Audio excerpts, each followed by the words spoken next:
Gandang araw mga ka-RT. Meron po tayong customer na iPhone 11. Ano po sira ito, ma'am? Yung battery po tsaka yung back glass. Ano po nangyari sa LCD sa back glass? Nabagsak po siya eh. So yung battery, parang lumobo na. so Kaya galing, nahihirapan na siya mag-charge. so gawin na natin. Pinatingin sa iba, yung presyo, medyo nagustuhan niya yung presyo sa akin, di ma'am, kaya nag-go siya. Si try mo charge pa, ma'am. Ma'am, ano masasabi natin, ma'am? Okay po, goods. Parang malungkot yung mukha mo, ma'am, dito. Hindi, goods po. Pangat po yung camera, isang po. Ano ulit ka sabi mo, ma'am? Thank you. Thank you lang. Dagdagan ko yan. Hindi, joke lang. Thumbs up.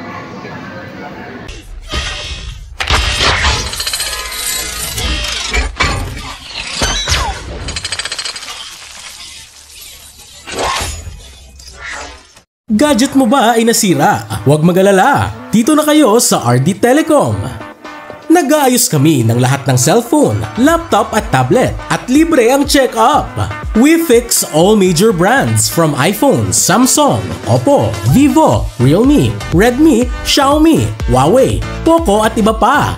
Laptop repairs, meron din. MacBook, Mac Pro, Lenovo, HP, Acer, Asus at iba pa. Services offered: screen replacement, reglass and LCD, dead boot repair, battery replacement, water damage repair, charging issues fixed, unlocking and bypassing services, hang logo issues and software problems fixed, libreng ceramic o tempered glass sa bawat repair. We also buy and sell phones, laptop, tablet and other gadgets. Mga technician natin: Rovi, Ryan Tolentino, 2 PM to 6 PM sa shop. Bukas mula 10 AM to 8 PM ang aming shop. Kaya ano pang inihintay mo? Matatagpuan kami sa stall